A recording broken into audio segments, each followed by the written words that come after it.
Good afternoon. I'm Dara Bunjon. I'm the food enthusiast at J More Living. I'm a food writer, food stylist, PR maven, and a frustrated baker. Those of you joining us live on Facebook, drop your questions or comments for my guest or myself in the comment box, and you'll see me be checking every once in a while. This week's guest is the beautiful and talented Monica. I forgot to ask her how to pronounce this. Saigal or Saigal. Sure. She'll correct me. And so Monica Saigal, aka Monica Bhide, and I hope I'm pronouncing that right. So she'll fill us in.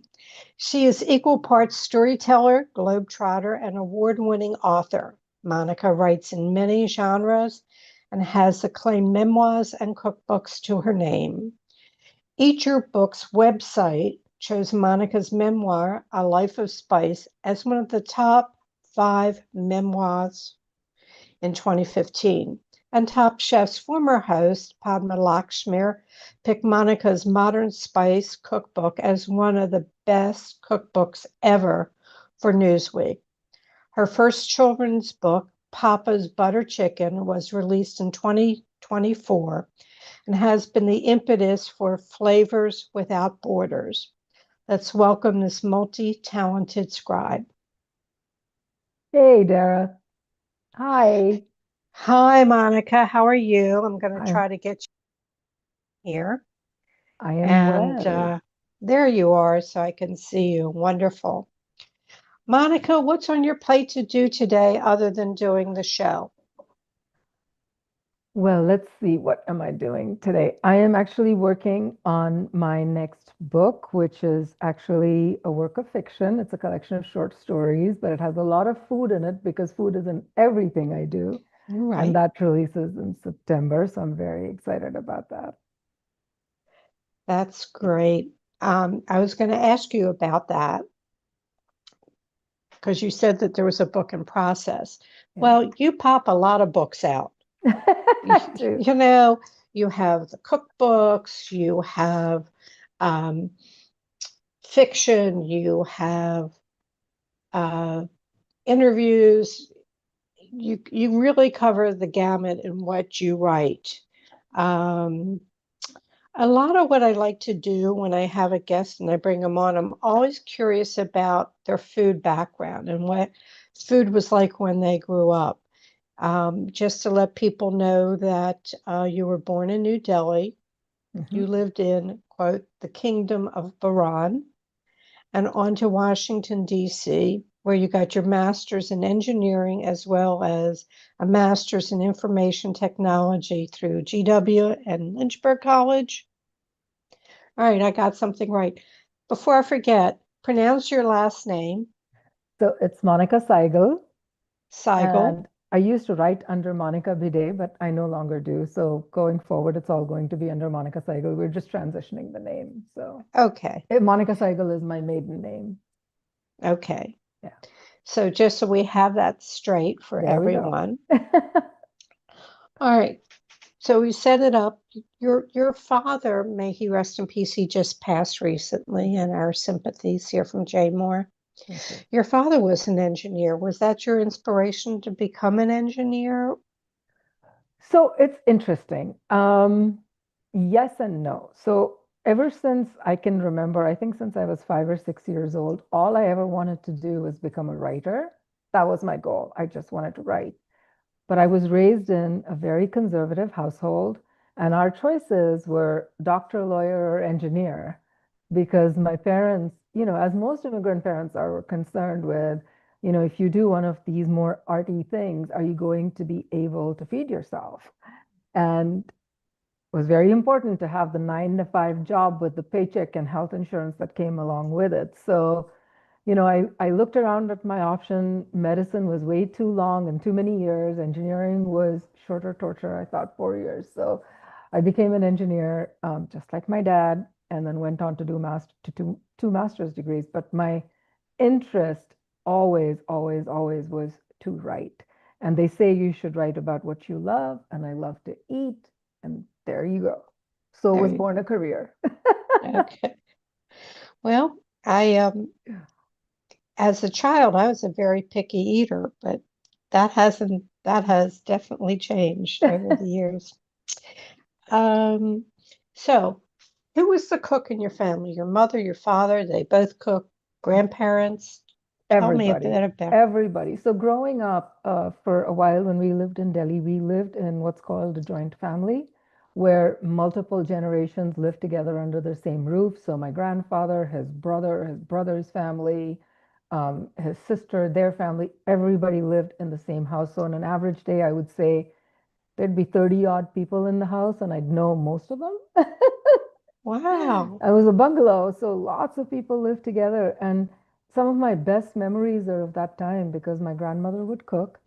And, obviously everybody helped and we would all sit together and we would eat together. But it was more than just the food. It was the time of listening to stories about what happened with somebody's day and connecting, and all the cousins would be, trading food under the table of I like this and you like this and take that. And it was a time of building connection. And my grandmother, I still remember when the rotis, which is the flat bread that would come out, she would take it in her hand and, basically blow a little kiss on it and give it to the kids. Like, there was so much love. It was a different time back then. And I remember distinctly there was a dining table, but nobody sat at that big dining table. Some of the kids did sometimes, but most of us all sat down together on the floor because with 30 people, there's no dining table at home that can hold so many people, especially Sunday meals. Right. Everybody sat together. Some would be on the couch, some would be on the floor, but essentially gathered around the food. And, that followed us when we moved to Bahrain. Both my parents cooked and cooked amazingly well. My mother being more traditional in her approach, and my father being more like, what's in the cupboard and let me see what I can create. And food was always our connection. And so, I've grown up with that, and I'd like to think I've passed that down. Both my sons, who are young adults now, are amazing cooks. And that's Well, wonderful. when we connected, they were very, very small and very, Yes. very young. And some of them weren't even around. Yes. And I'm going to travel back in time with Monica before Instagram and Facebook to 2001. And these children were not around.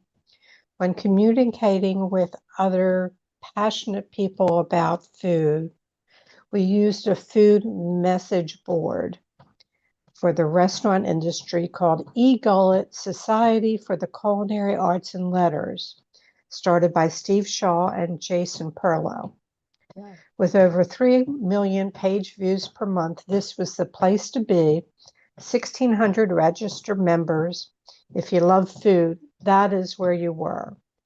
That is when I first became aware of you because you were the moderator of the DMV region and you were writing.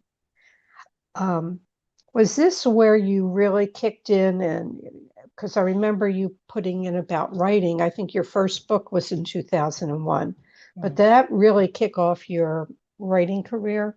It did because it gave me a community. Before that, when I would tell my parents I was writing, or family, it was very hard for them because, here my mother would tell me, you've got an engineering, two master's degrees, and you want to spend your life writing about butter chicken.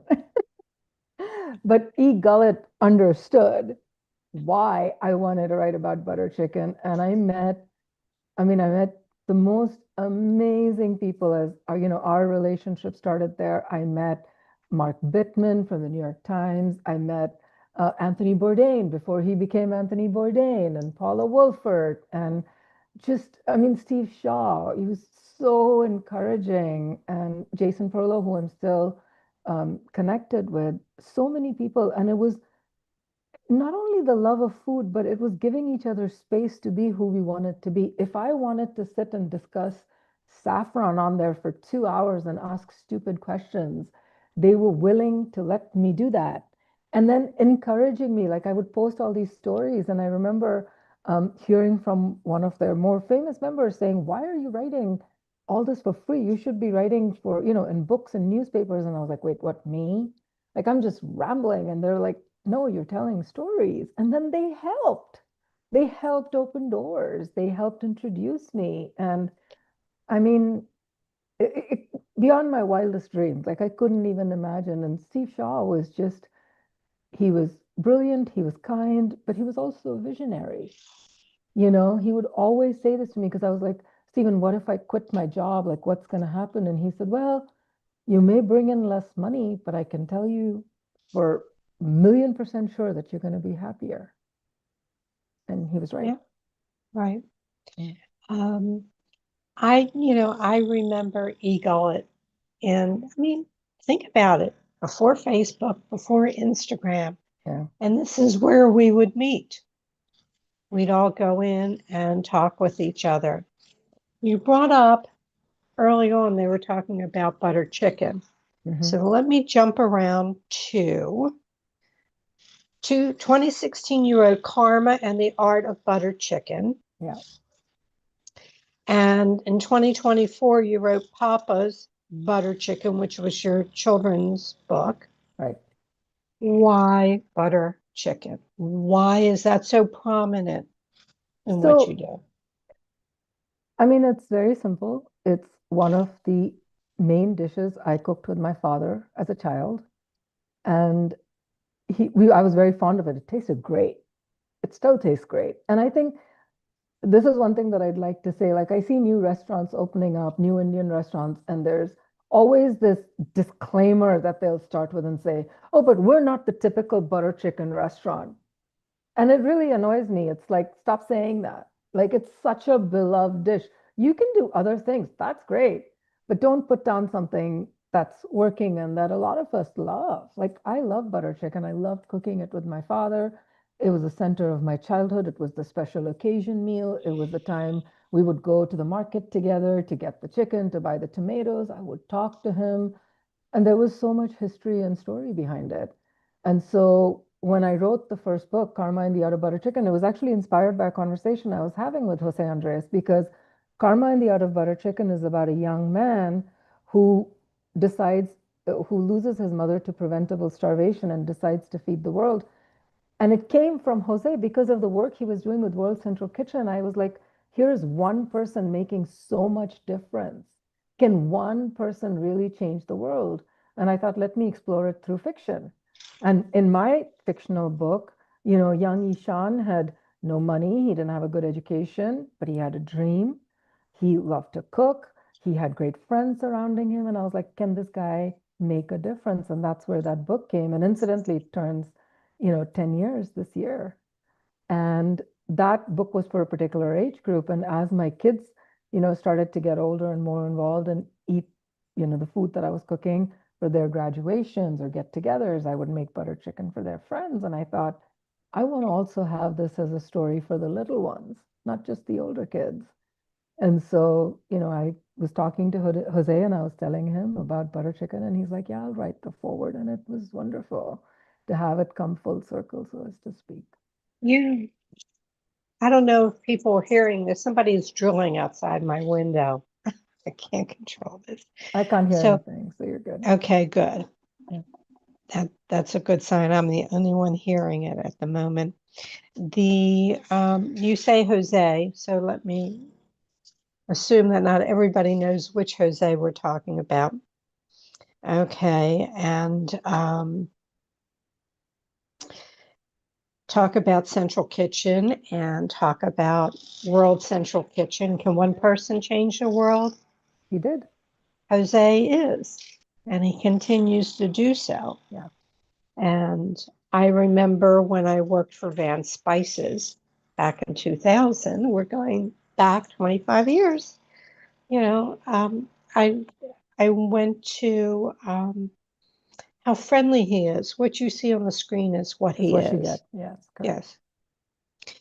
Um, but didn't you just do something with your books and Central Kitchen, bringing students in to see Central Kitchen? Tell I us a little did. bit more about that. I did. So one of the things that I've been working on is um, teaching children the idea of service and this idea of changing the world. And I spoke to a couple of schools, with young kids. These guys are, I don't know, 10, 11, 12 years old, very young children. And I said to the school, I said, if these kids write me an essay on how would they feed the world if they could, if money were not an object, like I'm taking away their limitation of you have all the money in the Right. world, how are you going to change the world? How are you going to feed the world? And if they do that, I will take them to DC Central Kitchen and show them what the kitchen does and how they can be of service. And they did. And they had these brilliant ideas. So we had all these young people come in. We gave them a tour of DC Central Kitchen. We showed them what service is about. What Robert Egger has done is amazing there. World Central Kitchen is more disasters and everywhere else, but DC Central Kitchen feeds the food insecure in the Washington, D.C. area, elderly people, people who don't have a home and things like that. And they've done unbelievable work. And I think in the entire time it's been open, which is over 30 years, they've never closed their doors, not one single day. Every day they're working. And you should have seen these young kids, like just stunned and surprised and wanting to help and wanting to volunteer and wanting to come back. And after their visit, we had them read their essays to the entire staff of the DC Central Kitchen to say if they could do it, what would they do? And it just warms my heart because this is the next generation, you know? We need to do more of this bridge building. It's not we're doing this and they will do something. No, we're all doing this together. So to bring Right. them in and to show them the amazing work and to say, now it's up to you kids to carry this forward and how are you going to do it? Well, another thing that you're doing, you are the culinary ambassador for Aramark, which is a food service supplier, I guess is the best way I could explain who Aramark is. And you just gave a keynote speech at William and Mary, and you were talking about flavors without borders. And a lot of this had to do with Papa's butter chicken.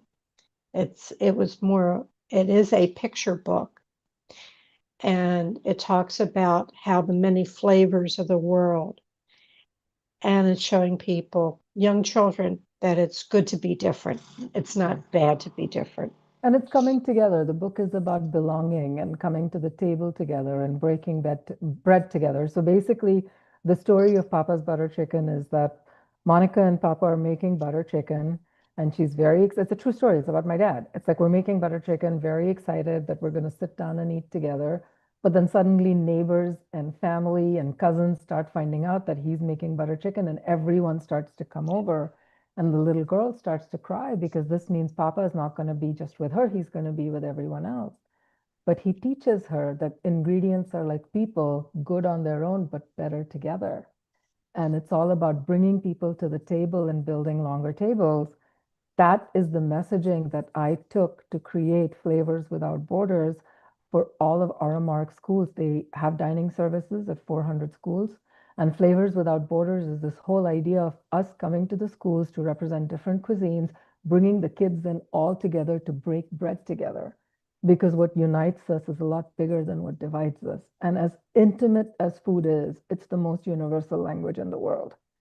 And that's what I've been doing at William and Mary. We've brought in the cuisine of Venezuela, of Korea, of Poland, of India, of Ethiopia, of so many different places, and bringing in all the children together, young adults, I should say, they're not children, bringing them all together to the table to eat and participate.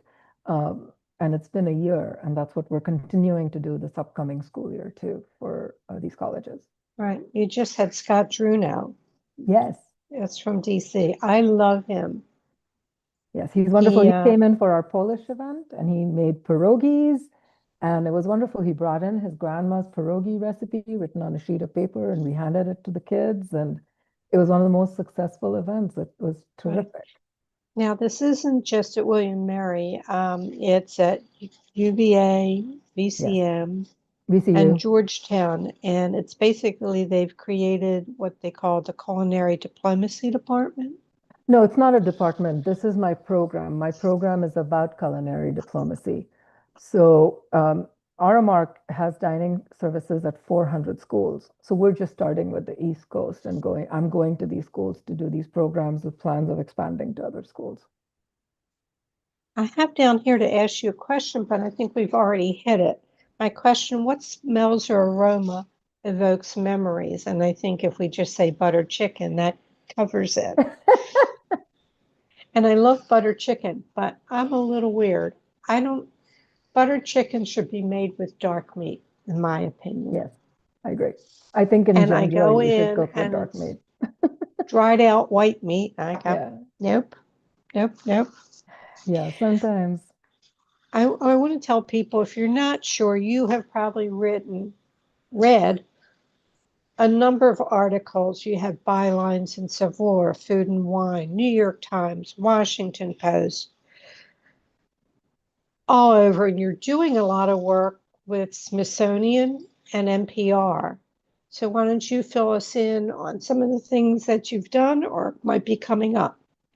So some of the things that I've done, for instance, one of my most favorite things at NPR was NPR has its headquarters in Washington, D.C. And when Karma and the Outer Butter Chicken came out, I got a call from the chef at their restaurant, which was called Seasons. And she said, Monica, what if this fictional chef came to life? What would he cook?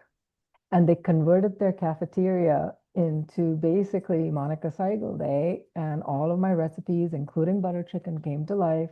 And the entire staff came and we ate together. And they provided Wonderful. copies of the book to everybody. And this was repeated at the National Press Club. And it's amazing to see when something that's just in your head comes to life and it brings people together. I mean, I don't think I've cried harder ever. It was just amazing to sit down and talk to people. I used to do a lot of radio on NPR. I used to be on Kojo's show all the time, Kojo Namdi, when they had a food section. And then I actually took about 6.5, 7 year break from writing due to some personal situations. And now I am back again in it full time. So now I've got my 14th book releasing. I've got Flavors Without Borders continuing. And I'm also the brand ambassador for Lakshmi Spices for their spice line. I do work for them. And that's something that's coming up this fall where we're teaching young people how to cook with spices so that it becomes, just part of their everyday repertoire of cooking. And that's something that I'm looking forward to in the fall. Well, due to my close to 5 years job with Van Spices going back to 2000, Ann Wilder, who started Van Spices before that, one of the reasons she started it is because she loved Indian spices. Really? And she was one of the first people to come out with spice blends. Before that, you really didn't see much. Maybe, she did her version beforehand of she did a steak blend, and then you see other people making Montreal steak and things of that nature. But one of the things that frustrated her was that the general public weren't as passionate about Indian spices. Indian food was slower to become the thing. Right. And, now I see whatever her dream was is finally coming to fruition through people like you or Padma or Absolutely. anyone else who's writing about um, the world of spices and the Indian foods. And I want to tell people, because I'm looking here, uh, the website, you want to learn anything about Monica, connect with her on Instagram, Facebook. Are you Substack too? No, Yes? not on No, Substack. Not yet. no, but not yet. Well, everybody else is. So it's very simple. You see Monica's name down here, monicasaigal.com. You can go there. That's come up in the comments. And thank God my laptop hasn't crashed yet. Oh, good. See, progress. We're going well there. Uh, I had, in putting this together, you have had such a great career. And if they go to the website, they'll see that you do writing seminars. You have just tell people there are recipes. There are some fabulous recipes there. So don't miss that. but you lecture, you teach, you self-publish, and you So I, self prom I'm a hybrid author, so I've done books with Simon and Schuster, Random House, but I also have a publishing house. So, for instance, Papa's Butter Chicken was with Random House. So I've worked with the major publishers, but I've also published through my own publishing house, which is now about 15 years old. and people can learn from you. They can reach out and learn how to self-publish or how to Yeah. write a cookbook. She can tell you what you say, 15 books you've written? 14. 13. All right. So I'll speak to you in a couple months and it'll be 15. I can't believe how fast you write. Um, so many, I was saying, I was overwhelmed with so much. I go, well, let's sort of focus on what you're doing now. And the food will always be there in everything that you do, Always. always. And what inspires you? I love watching comedians, actually, because it's very hard to make people laugh. It's easier to make people cry. And I always like to listen to them to see how they connect with their audience. And I always find that they use personal stories to make things very universal, which applies to cooking. Um, I love to read. I read a lot and I read all different genres. I will pick up, that's why I write in all different genres because I read all different genres. And even though my children are like now grown up young adults, you may find me in the children's baby book section of Barnes and Noble looking at board books. I like to look at different things and be just there's so much I don't know, I'm very curious. I love trying new spices. I love going to new places. Like I'll go to cooking stores and pick up things that I know nothing about. And I'm like, well, what can I learn about this? Like somebody once asked me, like, what's your favorite dish that you've ever eaten? And I thought, it hasn't happened yet because I'm still trying You're, new you're still things, searching, right? And I'm Right. also one of the restaurant critics for Northern Virginia Magazine. And I love doing that in the summer. They do their top 50, and I sign up over the summer with them and I help review some of those. And that is one of the most inspiring things to do because the chefs are amazing, the dishes are amazing. To go in and learn about them and eat something and learn about flavors that I don't know much about is beyond inspiring. It just reminds me how much work there is still to do for me. I don't know if it was your quote or somebody that you did an interview with, but I think it was you. I think at least this might be your mantra. Eat locally, but cook globally. That was me. Yeah. Okay, just making sure. Yeah. As I said, I've pulled in a lot of information and Yes, you I wanted certainly to, have. I took you back with the eagle, and I bet you weren't You expecting that one. did. You did. Um, Let me get to my final questions because I see where we're running time wise. Okay, what was your ultimate culinary fail? Oh, yeah, this was a big one. I used to live in Ohio back in the day, and I remember we were getting ready to have a dinner party, and I decided to make some potatoes in the pressure cooker. Now, if you've ever cooked with a pressure cooker, you know that there's a whistle that needs to go on top. Well, in my rush, I forgot to put the whistle on the top of the pressure cooker. So the entire curry actually went through the spout and exploded onto the ceiling and was everywhere. And it was one of the biggest disasters. And cleaning that mess up. And so the entire crowd that came in had pizza that evening because I was done. Luckily, it didn't blow up the cooker or the house. So I guess there is that. Well, that was always look at the glass is half full. What are two things that are a must in your refrigerator? So given that I am a spice girl, I will go with pantry with your permission instead of Okay. refrigerator. So I would say in my pantry, there always has have to be different types of salts because I feel like they give different flavors to food and I love playing with different types of salts. I just discovered a woman who makes a very different Indian salt using dried dried curd chilies, which is yogurt chilies with fleur de sel, the French salt, and it's amazing. So I'm always experimenting with salt. And I would say the second thing in my pantry that I absolutely love is I love the flavor of cumin seeds. I feel like it's such a versatile spice. You can pan roast it, you can fry it, you can grind it, you can do so many things with it, and it gives such a vibrant flavor to so many different dishes. And it's a very global spice. Very global spice, indeed. Very, very. If you could go back and give your 18-year-old self a piece of advice, what would it be? It would be don't be afraid. Don't be afraid of different types of food. Don't be afraid of different types of careers. Don't be afraid of making changes. Um, I think living in faith is the way to go. I mean, it takes equal energy to be optimistic and to be pessimistic, right? Equal amounts of energy. So Right. choose the brighter side of life. Okay.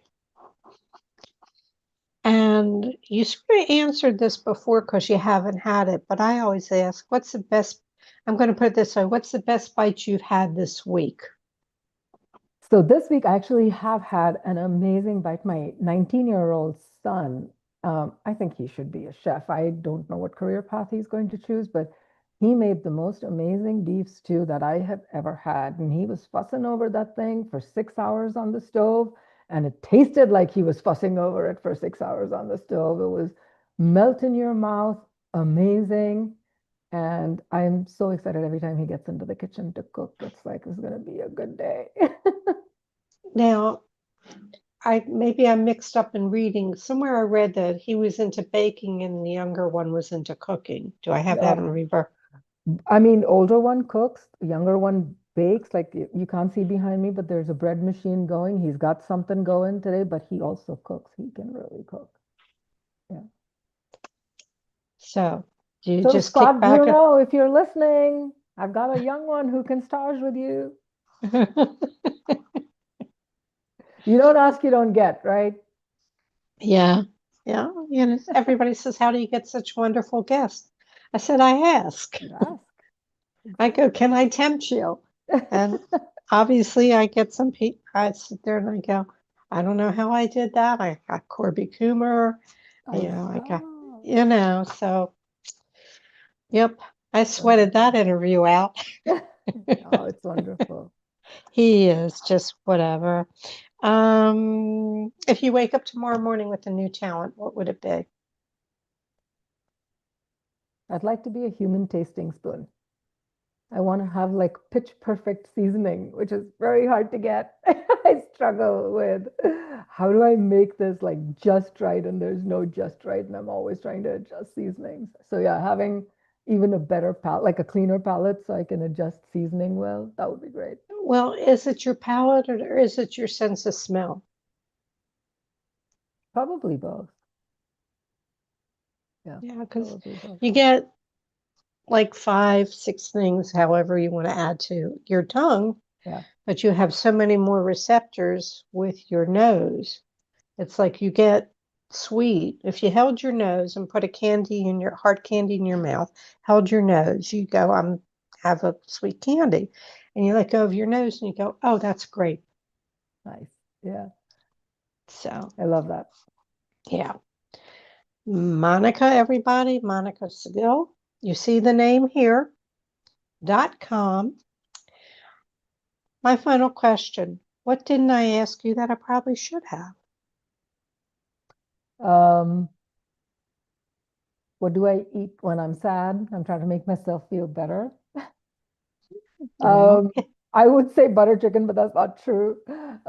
It's usually weeknights. If I'm by myself, I'm like, I don't feel like cooking much. What do I do? That time I make khichdi, which is it's with Indian rice and lentils. It's this wonderful comfort food, and you can season it with cumin and ghee, and it just tastes like home. It always makes me feel better. well, Monica, I want to thank you so much. And finally, we got to chat after Yes. 26 years. No, thank you for having me. And one day you're in Columbia, let me know. I'll drive down. I just don't drive in DC anymore. I I will come used, to you in Colombia. Don't worry. yeah, I used to work in DC. I worked at a friend's kitchen at the Hellenic Center 2 days a week. And I was there at 6 o'clock in the morning and gone by 1:30, and I could handle the commute. Monica, best wishes. Thank you so much. And I will be watching for the new book. Do we have a title? We do not have a title yet. We're still finalizing. Okay. Well, get back to us. I will get back to you. Thank you, though. All right. Thank you so much. And Griffin, you can just pop out, and Griffin's going to pop me in to do some next week's announcements. Great. And all the best. Thank you, Thank you so Monica. much. Thank you. Thank you, Griffin. All right, everyone. I really look washed out today. I'm looking in the phone. Next week's guest will be the legendary chef Jimmy Schmidt, three-time James Beard Award winner, known not only for his groundbreaking restaurants, Rattlesnake Clubs, co-founder of Chefs Collaborative, author, researcher, and his JR Ranch, which is creating food that loves you back. If you need to reach me, you can reach me at Dara Cooks on Instagram or on Facebook, The Food Enthusiast. Take a moment to go back into the Food Enthusiast archives at jmoreliving.com. You will find the videos under the food category dropdown. Sign up for the free JMore Living bi-monthly food newsletters with stories, restaurant news, recipes, and videos. We truly appreciate it when you share our show with friends and family. May your plates always remain full, and we'll see you next Thursday.